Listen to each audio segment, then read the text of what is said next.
Great day. So this is gonna be my first YouTube video on my channel. I'm excited. I love Rays baseball. Grew up a giant Rays fan. The Rays have always been my team, and it's been a great 3 years, man. World Series run in 2021, 100-game win season, and then 2019, 95 win season. Take the Astros to Game 5 ALDS. So it's been a good time to be a Rays fan. This is the time to be alive if you're a Rays fan. So today the Rays played the Pirates. Another spring training loss. Doesn't really matter though. We don't really care about that. What we do care about is that we had a lot of starters playing today. We had Brandon Lau playing today, Wander Franco, Randy Rosarena, Austin Meadows, Yandy Diaz, Mike Zunino. Started a little bit last year. Francisco Mejia, Margot, kind of the same as Francisco, started a few games.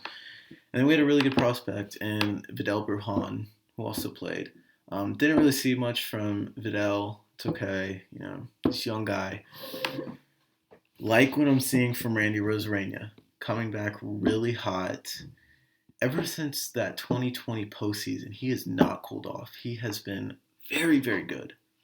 Very excited to see he's picking up where he left off, batting 800 in these first 3 games. 800. Well, I guess he only played 2, but in 2 games, batting 800. That's pretty good. 3 for 3 today. Wander Franco, double in the first, RBI. Brandon Lau, double in the first. He's the one who scored on the Wander Franco RBI. It's the only run of the game. Didn't really see a whole lot from anyone else. Got to see Jalen Beeks for the first time in a long time. Hasn't pitched since 2020. Saw a really good pitching outing from him. Only 1 inning. It's okay. I love how he hides the ball when he pitches. Like, he really doesn't show the pitch until right when he throws it. It's great. I love that.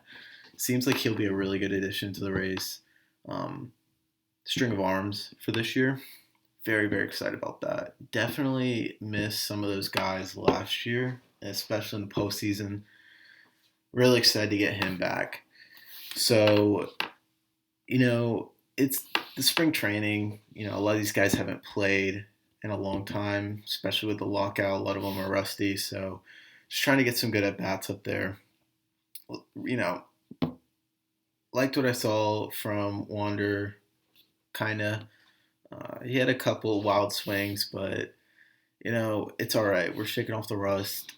The season starts April 7th, so up until that point, as long as we're trending in an upward direction, it really doesn't matter.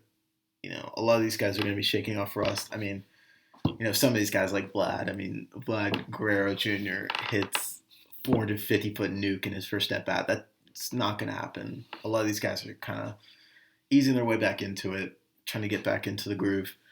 So we're liking what we're seeing. Definitely seeing some improvement. And then other kind of just general news. So today, what I saw, right-hander Shane Baz, rookie last year, kind of came up towards the end of the year. Had a really good couple starts at the end of the regular season. Pitched against Toronto really well. That was his first start. Pitched really well. Loved what I saw there. Had a great slider, especially against that really tough Blue Jays. Really tough Blue Jay hitters. I mean, last year especially, Vlad Jr., Bo Bichette, Calvin Biggio, George Springer, Marcus Semien. I mean, a lot of really good hitters. And he did really well against them in his first big league start. Was very impressed. Then played against the Yankees. Did all right. I don't really remember if he had too many other starts because he came in right at the end of the season. Then the postseason didn't go as planned. Let's be honest. He didn't pitch good in the postseason, which is okay because that was one of his first starts. It's okay. Really excited for him this year. Looks like he underwent arthroscopic surgery to remove loose bodies from his right elbow earlier.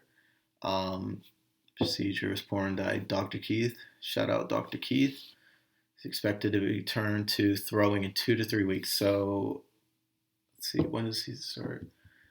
Okay, so he might miss a little bit of the season. Well, most likely will, because that's just when he's gonna return to throwing. So he might be one of those guys that comes in about a month after the season starts. Kind of stinks, but is what it is. Other really good news, well, pretty good news. So Tyler Glasnow um, expects the team, I should say, expects him to return to his throwing program in 2 to 3 weeks. That's very exciting news because last year it kind of seemed like this year was going to be a whole rehab year and he wasn't going to come back until 2023 season. It's looking promising to where he could come back for this season, which would be a huge help for the Rays. The Rays really have a good number one starting pitcher in Glasnow when he's available. Last year, I think we saw didn't really have that number one guy you could trust to come in there. Last postseason against the Red Sox. Now, granted, the Red Sox, they were just amazing. Hitting wise, I mean, they were unstoppable.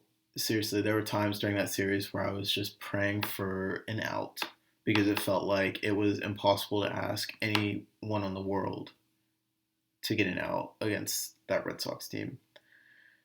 But you could definitely tell that they were missing guys like Glasnow, Snell, Morton last year. Which all three of those guys, very, very good pitchers. So it's okay. A lot of the guys in the postseason last year, rookie year or really, really young. So it's okay. Obviously, you want to win in the postseason, but with the young players and the young core that the Rays have, it's not like we're in a win now or bust mindset. This is something where last year gave experience to guys like Wander Franco, Shane McClanahan, Drew Rasmussen, Patino. That's it, Patino. Just getting some experience for those guys because a lot of the time you just kind of need some experience. I mean, we see guys like this. Look at guys, great players like A-Rod. A-Rod really struggled in the postseason for a long time. Like, the postseason is not easy. Like, people just think stars, who are really good in the regular season should just transfer over and be really, really great players in the postseason, but it's not that easy. You're going against the best under the brightest lights. And we've kind of seen Brandon Lau kind of struggle under those big lights. Last postseason, 0 hits and 19 at bats. Pretty bad considering how hot he started after the All-Star break until the end of the year. He really went on a tear there, so we were really hoping, to keep that momentum going towards the postseason. But didn't happen. Really struggled again. I'm still, sold on him. I think he is a really, really good second baseman. I mean, hit 40 home runs, 100 RBIs, batted like 250. I mean, great player, great defensive player. Someone who could really, grow up alongside Wander Franco, Randy Rosarania, and form kind of like a big three there. I think those are the Rays' 3 best hitters, and they're 3 of the Rays' youngest hitters, which is very promising. Other offseason news, obviously, didn't get Freeman, didn't get Olson, didn't get Matt Chapman. It's one of those things where, as a fan, you hear those big names, and you would love for the Rays to get that. I think Freeman, Matt Olson, and Matt Chapman would have been really good players for the Rays. I know the Rays wanted Matt Olson and Freddie Freeman bad. Came up second in the Matt Olson bidding, or obviously lost to the Braves. The Braves did get up a lot, so kind of keep that in mind. The Rays are not in a win now. Like, they have a lot of good prospects coming up. They have a really good young core. So, is it worth it to give up all that for Matt Olson? I don't know. Then Freddie Freeman obviously just basically chose the Dodgers over the Rays. I mean, basically that's all that happened with that. thought they were gonna try to get someone else. I know that they kind of were looking for a really good right-handed bat, at either first base, third base, and didn't get that, which is okay because a lot of people forget that before the lockout, there was also the offseason as well. And the Rays really did good there. They locked up their superstar shortstop for 11 years and got him for a very, very good deal. 11 years, 185 million, I believe. Very, very good deal for the Rays. Love having that locked up. Would love to lock up Randy Rosarania as well. Hoping that we can get that done. I'd hate to see him go. I'd hate to see him go. I want to see him and Wander Franco grow up together and become this dynamic duo. I would love to see that. So, hoping that can happen in the next couple of postseason or off seasons. Corey Kluber signed with the Rays. Very, very excited about that. I think the Rays were missing that Morton figure, that leader, and especially for the pitchers. A lot of young guys, McClanahan, you got Patino, Drew Rasmussen, very, very good young players, but I think Kluber could provide a level of leadership that they really couldn't get with anyone else. 2-time Cy Young Award winner, been to a World Series, multiple postseasons, really, really good player. And I think not only the Rays are you getting a really good player with a lot of postseason experience, you're also getting a guy who can be a really good leader to our young starting pitchers and just pitchers in general, I guess, but especially for the young starters because we have a really good set of young starters and Boz. I forgot about Boz. So really, really excited about that. I think that was a very, very good move. So overall, I think the Rays had a really, really good off season. I think it kind of gets pushed down a little bit just because so many AL East teams made big moves. Blue Jays, Matt Chapman, big move for them. They get a really good pitcher from the Mariners. I don't know his name. And then obviously the Red Sox get Trevor Story.